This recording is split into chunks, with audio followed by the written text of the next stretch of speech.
ప్రభునందు ప్రియ పరిశుద్ధ దేవుని కుమారులారా, దేవుని కుమార్తెలారా, యేసుక్రీస్తు ప్రశస్త చెప్పునామములు మీ అందరికీ వందనాలు. అలాగే దేవునికి స్తోత్రాలు. ప్రియులరా, ఈరోజు మనము మనిషి జన్మతః పాపి కాదు అనే అంశంలో మరొక సంగతి మనం నేర్చుకుందాం. మరొక సంగతి ఏంటంటే, ఆదాము హవ్వల శరీరాలు ఎప్పటి వరకు దేవుని ఆలయంగా ఉన్నాయి? ఎప్పటి వరకు దేవుని ఆలయంగా ఉన్నాయి? దేవుడు ఆదాము హవ్వలకి శరీరాన్ని ఇచ్చాడు. ఎలాంటి శరీరాన్ని ఇచ్చాడు? ప్రకృతి సంబంధమైన శరీరాన్ని ఇచ్చాడు. ఎలాంటి శరీరాన్ని ఇచ్చాడు అంటే, మట్టి నుండి తీయబడిన శరీరం. అది మట్టి. మరి అలాంటి శరీరం, ఆ శరీరానికి ఉన్న స్వభావం ఏంటి? ఆ శరీరానికి ఉన్న స్వభావం ఏంటంటే, ప్రకృతి చేత ఆకర్షించబడేది, ప్రకృతిని కోరుకునేది, ప్రకృతి చేత లోపరచబడేటటువంటి శరీరం, ప్రకృతిని కోరుకునేటటువంటి శరీరం. ఆ శరీరాన్ని ఆదాము హవ్వలకు ఇచ్చాడు. ఇచ్చినంత మాత్రంలో ఆదాము హవ్వలు మరి ఇచ్చినంత మాత్రంలో ఆదాము హవ్వలు పాపులుగా తీరిపోయారా? మరి వాళ్ళ శరీరాలు కేవలం నిష్ప్రయోజనం అయిపోయినాయి అంటే కాలేదు. మరి చూద్దాం, ఆదాము హవ్వలు శరీరాలు ఎప్పటి వరకు దేవుని ఆలయాలుగా ఉన్నాయి? ఇది మనకు ఒక ప్రశ్న. ఎప్పటి వరకు దేవుని ఆలయాలుగా ఉంటాము? మనం కూడా దేవుని ఆలయాలుగా ఉంటాము. మరి ఆదాము హవ్వలు ఎప్పటి వరకు దేవుని ఆలయాలుగా ఉన్నారు? ఎందుకు దెయ్యపు ఆలయాలుగా మారిపోయారు? ఆదాము హవ్వలు ఎందుకు దెయ్యాల ఆలయాలుగా మారిపోయారు అనేది మనం పరిశీలన చేస్తే, దేవుడు ఆదాము హవ్వలకు శరీరాన్ని ఇచ్చాడు. దేవుడు ఇచ్చిన శరీరాన్ని ఆదాము హవ్వలు దేవుని పని మీద ఉపయోగించారా, లేక దెయ్యము పని మీద ఉపయోగించారా? ఇది మనం ఆలోచించుకోవలసినటువంటి అవసరం మనకి ఉంది. ప్రియులారా, దేవుడు ఆదాము హవ్వలకు ఇచ్చినటువంటి శరీరమును దేవుని పని మీద ఉపయోగించలేదు. దేని మీద ఉపయోగించారు? దెయ్యము పని మీద ఉపయోగించారు. అందుకనే వారి దేహాలు దెయ్యము ఆలయాలుగా మారిపోయినటువంటి పరిస్థితి ఉంది. ఆదాము హవ్వల శరీరాలు ఎంతకాలం వరకు దేవుని ఆలయాలుగా పరిగణించబడ్డాయి అనేసి మనం మరొకసారి ప్రశ్న వేసుకుంటే, ఆదాము హవ్వలు దేవుని చిత్తాన్ని, దేవుని ఇష్టాన్ని ఎంతకాలం వరకు తమ దేహములతో జరిగించారో అంతకాలం వరకు కూడా వారి దేహములు దేవుని ఆలయములుగా పరిగణించబడినాయి. అప్పటి వరకు కూడా దేవుని ఆలయాలే వాళ్ళు. మరి చూద్దాం ప్రియులారా, వచనాలు మనం చూద్దాం. ఆదికాండము 2:7 దేవుడైన యెహోవా నేల మట్టితో నరు నిర్మించి వారి నాసికారంధ్రాల్లో జీవవాయువు ఊదగా నరుడు జీవాత్మయాడు. మట్టి బొమ్మను చేశాడు. మట్టి బొమ్మలోనికి దేవుడు తానే ఉన్న ఆత్మలోంచి కొంత భాగాన్ని వేరుపరిచాడు, మట్టి బొమ్మలోనికి ప్రవేశపెట్టాడు. అప్పుడు నరుడు జీవించే జీవాత్మయాడు. ఆదికాండము 2:16-17 మరియు దేవుడైన యెహోవా తోటలో ఉన్న ప్రతి వృక్ష ఫలమును నీవు నిరభ్యంతరంగా తినొచ్చు. దేవుడు ఆజ్ఞిస్తున్నాడు వాళ్ళకి. ఏంటి ఆజ్ఞిస్తున్నాడు? ఈ తోటలో చాలా వృక్ష ఫలాలు వేసాం, ప్రతి వృక్ష ఫలాన్ని నువ్వు నిరభ్యంతరంగా తినొచ్చు. అయితే అని చెప్పి మంచి చెడ్డలనిచ్చు వృక్ష ఫలాన్ని మాత్రం నువ్వు తినకూడదు. నీవు వాటిని తినుదినమన నిశ్చయముగా చచ్చేదవు అనేసి చెప్పాడు. కాబట్టి ప్రియులారా, ఒకసారి ఆలోచించి, యోహాను రాసిన మొదటి పత్రికలో 3:23-24 ఆయన ఆజ్ఞ గైకొనువాడు ఆయన ఎందుకు నిలిచి ఉంటాడు? ఆయన వాని ఎందుకు నిలిచి ఉంటాడంట. ఆజ్ఞను మనం గైకుంటే మనం దేవుళ్ళలో ఉంటాం, దేవుడు మనలో ఉంటాడు. అంటే వాక్యము మనలో ఉండి మనం దేవుని చిత్తాన్ని జరిగిస్తే వాక్యము మనలో ఉంటుంది. కాబట్టి మనలో ఎవరు ఉంటారంటే దేవుడు నిలిచి ఉంటాడు. అలాగే ప్రియులరా, మరి దేవుని చిత్తాన్ని జరిగించని యూదులతో క్రీస్తు వాక్యాన్ని తమ హృదయంలో పెట్టుకునేటువంటి యూదులతో యేసుక్రీస్తు చెప్తున్న మాట ఏంటంటే, యేసుక్రీస్తు నాటి యూదులతో ఏం చెప్తున్నట్టే, మీలో నా వాక్యానికి చోటు లేదు కనుక మీరు ఎవరు కుమారులు అంటే, మీరు మీ తండ్రి అపవాద సంబంధులు. వాక్యానికి చోటు ఉంటే మీరు దేవుని కుమారులు అవుతారు. యోహాను సువార్త 8:37-38 కింద చదువుకుంటూ వెళ్దాం ప్రియులారా. మీరు యేసుక్రీస్తు యూదులతో చెప్తున్నాడు. యూదులు అంటాడు మేము అబ్రాహాము కుమారులు అనేసి వాళ్ళు అంటే, యేసుక్రీస్తు అంటాడు మీరు అబ్రహాము సంతానమని నాకు తెలియను, అయినా మీలో నా వాక్యానికి చోటు లేదు కనుక నన్ను చంపగలుగుతున్నారు. వాక్యానికి చోటు ఉంటే, వాక్య ప్రకారము వాళ్ళు జీవించగలిగితే యేసుక్రీస్తుని చంపేటటువంటి వారు కాదు. వాక్యానికి చోటు లేదు. వాళ్ళు లేఖనములందు నిత్య జీవము కలదని వాటిని పరిశోధిస్తున్నారు. కానీ అవే నన్ను గురించి తెలియపరుస్తూనే ఉంటాయి. వీళ్ళు క్రీస్తు కోసం ఎదురు చూస్తూ ఉన్నారు, రాబోయే క్రీస్తు కోసం ఎదురు చూస్తున్నారు. వచ్చినట్టు ఆయన వచ్చేస్తే ఆయన చెప్తున్న మాటల్ని వాళ్ళు లక్ష్య పెట్టట్లేదు. అందుకనే మీలో నా వాక్యానికి చోటు లేదు అంటాడు. 38వ వచనం, నేను నా తండ్రి యొద్ద చూచిన సంగతులే బోధించుతున్నాను, ఆ ప్రకారమే మీ తండ్రి యొద్ద విన్న వాటిని జరిగించుతున్నారని వారితో చెప్పారు. మీరు మీ తండ్రి యొద్ద చూచిన వాటిని మీరు జరిగిస్తున్నారు. మరి యేసుక్రీస్తు నేను నా తండ్రి యొద్ద చూచిన సంగతుల్ని బోధిస్తున్నాను అంటాడు. మరి వీళ్ళ గురించి ఏమంటాడు? ఆ ప్రకారమే మీరు మీ తండ్రి యొద్ద విన్న వాటిని జరిగిస్తున్నారు అనేసి యేసుక్రీస్తు చెప్తా ఉన్నాడు. కాబట్టి ప్రియులారా, వాక్యము మన హృదయంలో ఉండాలి. దేవుని వాక్యం మన హృదయంలో ఉండాలి. యేసుక్రీస్తు వాక్యం మన హృదయంలో ఉండాలి. పరిశుద్ధాత్మ ద్వారా అపోస్తుల చేత ప్రకటించబడినటువంటి వాక్యము మన హృదయంలో ఉండవలసినటువంటి అవసరం ఉంది. యోహాను సువార్త 8:39-44 వచనాలు మనం చదివితే అక్కడ, అందుకు వారు మా తండ్రి అబ్రహామేనని. చూడండి, ఇలాంటి దేవుని వాక్యం లేదు కానీ, దేవుని క్రియలు లేవు కానీ వీళ్ళు ఏమంటున్నారంటే మా తండ్రి అబ్రహాము అంటాడు. యేసు అంటాడు, మీరు అబ్రహాము పిల్లలైతే అబ్రహాము చేసినటువంటి క్రియలు చేస్తారు, అబ్రహాము క్రియలు చేస్తారు అనేసి యేసుక్రీస్తు చెప్తున్నటువంటి పరిస్థితి. 8:40, దేవుని వలన వినిన సత్యము మీతో చెప్పిన వాడనైనా నన్ను ఇప్పుడు మీరు వెతుకుతున్నారే, అబ్రహాము అటు చేయలేదు, అబ్రహాము అలా చేయలేదనా అని చెప్తున్నారు వాళ్ళతో. ఇంకేం చెప్తున్నాడు? 41వ వచనం, మీరు మీ తండ్రి క్రియలే చేయుతున్నారని వారితో చెప్పారు. మీ తండ్రి ఎవరు? వాళ్ళ తండ్రి ఎవరు? సాతాను, అపవాది. మీ తండ్రి క్రియలే చేయుతున్నారని. అందుకు వారు, మేము వ్యభిచారము వలన పుట్టిన వారము కాదు, దేవుడు ఒక్కడే మాకు తండ్రి అంటాడు. మాకు యేసుక్రీస్తు ఏమంటాడు? మీరు అపవాది పిల్లలు, వాడే మీ తండ్రి అని అంటే మేము దేవుని వల్ల పుట్టిన వారమే అనేసి వాళ్ళు చెప్తున్నారు. అప్పుడు యోహాను సువార్త 8:42, యేసు వారితో ఇట్లను, మీరు మీ తండ్రి దేవుడు మీ తండ్రి అయిన మీరు నన్ను ప్రేమింతురు, నేను దేవుని యొద్ద నుండి వచ్చిన్నాను, నా అంతటి నేను వచ్చి ఉండలేదు, ఆయన నన్ను పంపెను, నేను దేవుని దగ్గర నుంచి వచ్చాను అని యేసుక్రీస్తు చెప్తున్నాడు. కాబట్టి ప్రియులారా, ఇంకా మనం చూద్దాం 43వ వచనంలో, మీరేలా నా మాటలు వినకున్నారు అని చెప్పుకుంటా, నా బోధ విననేరకుండటం వల్లనే కదా. అంటే ఆయన బోధ వినలేకపోతే ఏమవుతారు అంటే 44వ వచనంలో చెప్తున్నాడు యోహాను సువార్త 8:4, మీరు మీ తండ్రి అపవాది సంబంధులు, మీ తండ్రి దురాశల్ని నెరవేర్చగోరుతున్నారు. ఆది నుండి వాడు నరహంతకుడైండి సత్యమందు నిలిచిన వాడు కాదు, వాని యందు సత్యమే లేదు. వాడు అబద్ధమాడినప్పుడు తన స్వభావమును అనుసరించి మాట్లాడను, వాడు అబద్ధికుడును అబద్ధానికి జనకుడునే ఉన్నాడు అనేసి యేసుక్రీస్తు చెప్తున్నాడు.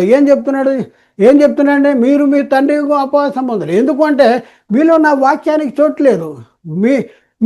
మీరేం చేస్తున్నారు? మీ తండ్రి దురాశల్ని నెరవేర్చుకో. ఇప్పుడున్న పరిస్థితుల్లో కూడా మీ దేవుని పిల్లలమే అని చెప్పుకుంటున్నటువంటి అనేక మందిని సాతాను మోసం చేస్తూ ఉన్నాడు. మీరు దేవుడు అనండి, కానీ దేవుని క్రియలు మీరు చేయొద్దు, దేవుని వాక్యం మీలో ఉండొద్దు, లోకం మీలో ఉంచుతారు. లోకాన్ని మీలో ఉంచుకోండి, లోక సంబంధమైన క్రియలు జరిగించండి, మరి పేరుకి మాత్రం దేవుడు అనండి అనేసి చెప్పేటటువంటి పరిస్థితి సాతాను మనల్ని నడిపిస్తున్నాడు. మరి దేవుడు ఆదాముతో అంటున్నాడు, నీవు తినకూడదని నేను నీతో చెప్పిన మాట ఆజ్ఞాపించిన వృక్ష ఫలాలని తింటివా అంటాడు. ఆదాము దగ్గరికి కూడా మనం వచ్చేస్తే ఆదాములో దేవుని వాక్యం ఉందా అంటే ఆదాములో దేవుని వాక్యం లేదు. దేవుని వాక్యం ఉంటే దేవుడు చెప్పిన మాటల్ని చేసేవాడే. అందుకనే దేవుడు ఆదాముతో అంటాడు, నీవు తినకూడదని నేను నీకు ఆజ్ఞాపించినటువంటి వాటిని తింటివా అనేసి అడిగినటువంటి సందర్భాన్ని బైబిల్లో మనం చూస్తూ ఉన్నాం. ఆదికాండంలో 3వ అధ్యాయంలో 1-13 వచనాలు మనం పరిశీలన చేస్తే, దేవుడైన యెహోవా చేసినటువంటి సమస్త జంతువులు సర్పమును కుయుక్తి కలిగినటువంటిది. అది ఆ స్త్రీతో, ఇది నిజమా? ఈ తోట చెట్లలో దేని ఫలమునైనా మీరు తినకూడదని దేవుడు చెప్పినా అని అడిగాను. చూడండి, సర్పము యుక్తి గలదంట. అవ్వ దగ్గరికి వచ్చింది, మొదట ఆదాము దగ్గరికి వెళితే ఆదామును మోసపరచబడలేదు. ఇట్లా కాదు, ఆదామును మోసపరచాలంటే ఎవరి దగ్గర రావాలంటే అవ్వ దగ్గరికి వచ్చాడు. ఆమెకి ఒక ప్రశ్న వేశాడు. ఏంటంటే ఏమని ప్రశ్న వేశాడంటే, ఇది నిజమా? మొట్టమొదటే అంటాడు, ఇది నిజమా అంటాడు. ఇది నిజమా? స్త్రీతో అంటున్నాడు అపవాది, సర్పము, ఇది నిజమా అనేసి అంటాడు. అంటే డౌట్ పెడుతున్నాడు. ఈ తోట చెట్లలో దేని ఫలమునైనా మీరు తినకూడదని దేవుడు చెప్పినా అని అడుగుతున్నాడు. చూద్దాం ఆ మాటలో. ఆదికాండం 3:2-3 అందుకు స్త్రీ, ఈ తోట చెట్ల ఫలములను మేము తినవచ్చును, అయితే తోట మధ్యలో ఉన్న చెట్ల ఫలములను దేవుడు మీరు చావకున్నట్టు వాటిని తినకూడదని, వాటిని ముట్టకూడదని చెప్పాను సర్పముతో చెప్పాను. అందుకు సర్పము, మీరు చావనే చావరు, దేవుడు చచ్చిపోతారు అన్నాడు. అంటే నాకు దూరం అయిపోతారు, ఆత్మ సంబంధంగా చనిపోతారు అన్నాడు. నేనైనా ఆత్మకు దేవుడైన ఆత్మకు మధ్యలో ఎడబాటు కలుగుద్ది అని దేవుడు చెప్తుంటే, సాతాను అంటాడు మీరు చావనే చావరు అంటాడు. అంటే తిన్న వెంటనే శారీరకంగా చచ్చిపోరు, దేవునికి దూరం అయిపోయి ఆత్మ సంబంధం చచ్చిపోతారేం కానీ మీరు చావనే చావరు అంటే శారీరకంగా సరిపోరు. చూడండి, మెలికి పెడుతున్నాడు. దేవుడు మీరు చనిపోతారు అన్నదేమో ఆత్మను గురించి చెప్తే, సాతాను మీరు చావనే చావరు అన్నదేమో శరీరాన్ని గురించి చెప్తున్నాడు. ఏలైనగా మీరు వాటిని తినేదని మీ కన్నులు తెరవబడినని, మీరు మంచి చెట్లను ఎరుగువారై ఉందరని దేవునికి తెలియనని తిరుగుతుంది. అబ్బో మీకు ఈ తింటే మీకు ఇవన్నీ వచ్చేస్తాయి, మంచి చెట్లు కళ్ళు తెరవబడతాయి, మంచి చెట్లు ఎరిగిన వారు ఉంటారు, ఇది దేవునికి తెలుసు కనుక అందుకనే దేవుడు మిమ్మల్ని అది తినొద్దని చెప్పాడు అనేటప్పుడు అయ్యో అమ్మ నిజమేనా అనేసి మరి దేవుని అనుమానించేటటువంటి పరిస్థితుల్లో దిగిపోయింది. 3:6 ఆదికాండం 3:6 స్త్రీ ఆ వృక్షము ఆహారమునకు మంచిదిను, కన్నులకు అందమైనదిను, వివేకమునిచ్చిను, రమ్యమైనదినై ఉండుట చూచినప్పుడు ఆమె దాని ఫలముల్లో కొన్నింటిని తీసుకుని తనతో పాటు తన భర్తకును ఇచ్చాను, అతడు కూడా తిన్నాడు. తనతో పాటు ఏం చేశాడు? తిన్నాడు. అంటే వీళ్ళ హృదయంలో దేవుని ఆజ్ఞ ఉందా అంటే ఆత్మచేత సాతాను ప్రేరేపిస్తూ ఉంటుంది. మనం సాతాను మరి ఎన్నో రకాలుగా శరీరాన్ని ప్రేరేపిస్తూ ఉంటుంది. సులువుగా చిక్కులు పెట్టే పాపానికి ప్రేరేపిస్తూ ఉంటుంది. ప్రేరేపించినప్పుడు మనం ఏం చేయాలి? ఆత్మచేత శరీర క్రియల్ని చంపాలి. యేసుక్రీస్తుని కూడా ప్రేరేపించాడు, నీవు దేవుని కుమారుడైతే రాళ్ళను రొట్టెలుగా చేసుకో అన్నాడు. దానికి యేసుక్రీస్తు సమాధానం, మనుషుడు రొట్టె వలన కాదు, దేవుని నోటి నుండి ప్రతి మాట వలన జీవిస్తాడు అన్నాడు. ఈ లోకమంతా ఒక్క నిమిషంలో చూపించేశాడు. నాకు దండం పెట్టు, నాకు మొక్కితువా వీటన్నిటి నీకు ఇస్తా అంటే, నీ తండ్రి అయిన దేవునికి మాత్రమే మొక్కవల్లని లోబడవల్లని నీకు ఎరగవా? ఆయనకు మాత్రమే మొక్కాలి, ఆయనకు మాత్రమే లోబడాలి అనేసి చెప్పినటువంటి. అంటే ఎన్నో రకాలుగా ఆదామును మోసపుచ్చినట్లుగానే యేసుక్రీస్తు దగ్గరికి వచ్చి కూడా మోసపుచ్చడానికి ప్రయత్నం చేసినటువంటి పరిస్థితి మనం చూస్తూ ఉన్నాం. ప్రియులారా, మరి ఆదికాండం 3:7 అప్పుడు వారిద్దరు కన్నులు తెరవబడిన, ఆదాము వాళ్ళ కన్నులు తెరవ, వారు తాము దిగంబరులేనే తెలుసుకుని ఏం చేశారు? అంజూరపు చెట్లు కుట్టుకుని తమకు కచ్చడములుగా వేసుకున్నటువంటి పరిస్థితి మనం చూస్తూ ఉన్నాం. ఆదికాండము 3:8-9 చల్లపూట ఆదాము అతని భార్య తోటలో సంచరించుతున్న దేవుడైన యెహోవా స్వరము విని దేవుడైన యెహోవా ఎదుటికి రాకుండా తోట మధ్యలో దాగుకొనగా దేవుడైన యెహోవా మరి ఆదామును పిలిచి, నీవు ఎక్కడున్నావు? పిలుస్తున్నాడు. ఆదాము, నువ్వు ఎక్కడున్నావు అంటున్నాడు. అందుకు అతడు ఆదాము అప్పుడు ఏమంటాడు? ఎక్కడున్నావు అనగా దేవుడైనా ఎక్కడున్నావు అన్నాను. ఇంకా మనం చూస్తే 10వ వచనం, అందుకతడు నేను తోటలో నీ స్వరం విన్నప్పుడు దిగంబరిగా ఉంటేనే కనుక భయపడి దాక్కుంటుని అంటున్నాడు. 11వ వచనం, అందుకు ఆయన దేవుడు, నీవు దిగంబరివని నీకు తెలిపిన వాడెవడు? నీవు తినకూడదని నేను నీకు ఆజ్ఞాపించినటువంటి వృక్షఫలమును తింటివా? నేను నీకు ఆజ్ఞ ఇచ్చాను కదా తినకూడదని, అవి తిన్నావా అని అంటే మరి తిన్నాడు. అందుకు ఆదాము నాతో నుండుటకు, ఆదాము నేను తప్పు చేశానయ్యా అని చెప్పట్లేదు, ఏమంటున్నాడంటే బొంకుతున్నాడు. నీవు నాతో 12వ వచనం, అందుకు ఆదాము, నీవు నాతో నుండుటకు నాకు ఇచ్చిన ఈ స్త్రీయే ఆ వృక్షఫలములను కొన్నింటిని నాకు ఇగా నేను తింటిని అన్నాను. 13వ వచనం, అప్పుడు దేవుడైన యెహోవా ఆ స్త్రీతో, నీవు చేసినది ఏమిటి అని అడుగ్గా, సర్పము నన్ను పుచ్చి నందున తింటిని అన్నాడు, నన్ను మోసపుచ్చింది సర్పము అని చెప్పేటటువంటి పరిస్థితి. ఆదికాండం 3:24 అప్పుడైనా ఆదామును వెళ్ళగొట్టేశాడు. ఏమైపోయింది? దేవుని నుండి దూరం అయిపోయారు వీళ్ళు, దేవునికి ఎడబాటు అయిపోయారు. అంతవరకు చల్లపూట మరి యెహోవా మరి ఏదైనా తోటలోకి వచ్చినప్పుడు వీళ్ళు దేవునితో సావాసం కలిగేటటువంటి పరిస్థితి ఉండేది. కానీ ఆదాముని ఏదైనా తోటలోంచి బయటికి త్రోసివేసేసాడు, బయటికి పంపించారు. ఆదికాండం 3:24 అప్పుడు ఆయన ఆదామును వెళ్ళగొట్టి ఏదైనా తోటకు తూర్పున్న కెరూబులను జీవవృక్షమునకు పోవు మార్గమును కాచుటకు అటు ఇటు తిరుగుతున్న ఖడ్గజ్వాలను నిలిపినటువంటి పరిస్థితి మనం చూస్తూ ఉన్నాం. అవును ప్రియులారా, మరి అప్పటి వరకు కూడా ఈ లోకంలో పాపము లేదు, ఈ లోకంలో మరణం అనేది లేదు. మరి ఎలా లోకంలోకి మరణం అనేది వచ్చిందంటే బైబిల్ చెప్తుంది రోమాపత్రిక 5:12 ఇట్లుండగా ఒక మనిషి ద్వారా పాపం ద్వారా మరణము లోకంలోనికి ప్రవేశించింది. లోకంలోనికి ఎలా ప్రవేశించింది? మరణము అంటే ఒక మనిషి ద్వారా పాపం ద్వారా మరణము. ఈ మరణం అనేది శరీర సంబంధమైన మరణం కాదు, ఆత్మ సంబంధమైన మరణము. మరి ఆ తర్వాత ఆదాము తర్వాత మిగిలిన వాళ్ళందరూ పాపం చేయకపోయినా ఆదాము పాపమే వీళ్ళకి వచ్చిందా అంటే బైబిల్ అలా చెప్పట్లేదు. ఏం చెప్తుంది అంటే అలాగునే మనుషులందరూ పాపము చేసినందున మరణము అందరికీ సంప్రాప్తమాయను. ఆదాము చేసినలాగానే వీళ్ళు కూడా దేవుని ఆజ్ఞను అతిక్రమించడం ద్వారా మరి వీళ్ళు కూడా పాపులుగా తీర్చబడ్డారు అనేసి రోమపత్రిక 5:12 చాలా స్పష్టంగా రాయబడి ఉంది. కాబట్టి ప్రియులరా, ఒకసారి ఆలోచించండి, అర్థం చేసుకుంటానికి ప్రయత్నం చేయండి. అర్థం చేసుకుంటే శరీరం కేవలము నిష్ప్రయోజనము అని ఉంది కనుక శరీర సంబంధమైన క్రియలు నేను జరిగించవచ్చు అనేసి బైబిల్ మాత్రం చెప్పట్లేదు. మరి ఏం చెప్తుంది అంటే ఆత్మచేత శరీర క్రియలు చంపాలి. ఈ శరీరాన్ని నీవు అనే ఆత్మకు ఇచ్చింది దేనికంటే ఈ శరీరంతో దేవుని మహిమపరచాలి. దేవుని మహిమపరచాలంటే పరచడానికే దేవుడు నీకు ఒక టూల్, ఒక శరీరాన్ని ఇచ్చాడు.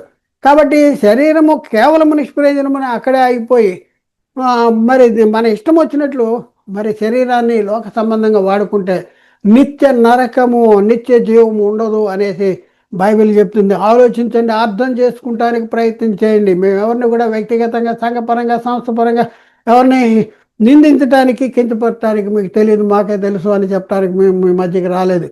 బైబిల్లో ఏముంది, బైబిల్ ఏం చెప్తుంది మరి అని తెలియపరచడానికి మేము ముందుకు వచ్చాం. మీరు ఆలోచించండి, అర్థం చేసుకోండి, సత్యానికి లోబట్టడానికి ప్రయత్నం చేయండి. ప్రియులారా, ఒకసారి ఆలోచించండి. దేవుడు ధరింపజేసిన ఈ శరీరం మరి ప్రయోజనం అంటే ప్రయోజనమే. ఎప్పుడు ప్రయోజనం అంటే దేవుని చిత్తాన్ని జరిగించినప్పుడు, దేవునికి లోబడినప్పుడు మరి ఈ మనం ఏమవుతామంటే దేవుని ఆలయం కింద అవుతాం. అప్పుడు ఈ శరీరము మనకు ప్రయోజనమే. అయితే ప్రియులారా, ఒక సంగతి ఆలోచించండి. దేవుని చిత్తాన్ని నెరవేర్చడానికి సహకరించిన శరీరాలు నిష్ప్రయోజనము. మరి ఎవరి శరీరాలు నిష్ప్రయోజనము అంటే దేవుని చిత్తాన్ని జరిగించడానికి సహకరించిన శరీరాలు ఏమవుతాయి అంటే నిష్ప్రయోజనము, పనికిరాని చెత్త. అవును, శరీరం కేవలం నిష్ప్రయోజనము మాత్రమే కాదు, దేవుని ఆలయం కూడా. ఇది గుర్తుంచుకోవాలి. శరీరము కేవలం నిష్ప్రయోజనము అని యేసుక్రీస్తు అక్కడ శరీరాన్ని ఆత్మను పోల్చే ఆ సందర్భంలో అన్ని మనం పురస్కరించుకుని మనము ఎదవ పనులు చేసుకుంటూ శరీర సంబంధమైన క్రియలు జరిగించుకుంటూ శరీరాన్ని దేవుడు చూడడం నిష్ప్రయోజనము, ఆత్మనే చూస్తాడు అనేసి మనం ఇష్టం వచ్చినట్టు మనం జీవిస్తే నరకానికి వెళ్తాం. చాలా జాగ్రత్తగా మనం పరిశీలన చేయాలి. శరీరం కేవలం నిష్ప్రయోజనం మాత్రమే కాదు, నీ దేహాన్ని దేవుని ఆలయం కింద మలచవలసినటువంటి బాధ్యత నీవు అనే ఆత్మకు ఉంది అనేసి నువ్వు గ్రహించవలసినటువంటి అవసరం ఉంది ప్రియులారా. అవును, దేహము దేవుని ఆలయము కూడా అని గుర్తించు. దేవుడు మనకిచ్చిన ఈ దేహమును దేవుని మహిమపరచడానికే ఉపయోగించి ఈ దేహాన్ని దేవుని ఆలయంగా మార్చి మన జీవితాలను మార్చుకుందాం. చూద్దాం, మన జీవితాలను మార్చుకోవాల్సినటువంటి అవసరం ఉంది. మా దేవుడు మనకిచ్చినటువంటి ఈ దేహాన్ని దేవుని చిత్తాన్ని జరిగింపజేయటం ద్వారా దేవుని మహిమపరచడానికి ఉపయోగించి ఈ దేహాన్ని దేవుని ఆలయంగా మారులాగన మన జీవితాన్ని మార్చుకుందాం. మరి అవునంటారా కాదంటారా ఒకసారి ఆలోచించండి. దేహము దేవుని ఆలయమా లేకపోతే ఈ దేహము కేవలము నిష్ప్రయోజనమా? ఎవరి దేహాలు కేవలం నిష్ప్రయోజనము, ఎవరి దేహాలు దేవుని ఆలయము. ఒకసారి ఆలోచించండి. నువ్వు కేవలం నిష్ప్రయోజనమా, నీ శరీరం కేవలం నిష్ప్రయోజనంగా ఉండాలని అనుకుంటున్నావా? లేకపోతే నీ దేహము దేవుని ఆలయంగా ఉండాలి అనేసి నువ్వు అనుకుంటున్నావా? ఎలాంటి పరిస్థితుల్లో ఉన్నావు? ఒకసారి నిన్ను నువ్వు పరిశీలించుకోవాల్సిన అవసరం ఉంది. నువ్వు కేవలము నిష్ప్రయోజనమైనటువంటి ఈ దేహము నిష్ప్రయోజనంగానే ఉంచుకుంటే, దేవుని ఆజ్ఞని హృదయంలో ఉంచుకోకుండా, దేవుని చిత్తాన్ని ఈ దేహం దేవుడిచ్చిన నువ్వు అనే ఆత్మకు దేవుడిచ్చిన ఈ దేహాన్ని దేవుని చిత్తాన్ని జరిగించుకోకుండా నీవు శరీరాన్ని అదుపులో పెట్టకపోతే, నీవు అనే ఆత్మ నీకు ఇవ్వబడిన శరీరాన్ని అదుపులో పెట్టకపోతే శిక్ష ఎవరికంటే ఆత్మకే శిక్ష, ఆత్మకే శిక్ష. కాబట్టి ప్రియులారా ఆలోచించండి. శరీరము కేవలము నిష్ప్రయోజనము మాత్రమే కాదు, శరీరము దేవుని ఆలయము కూడా.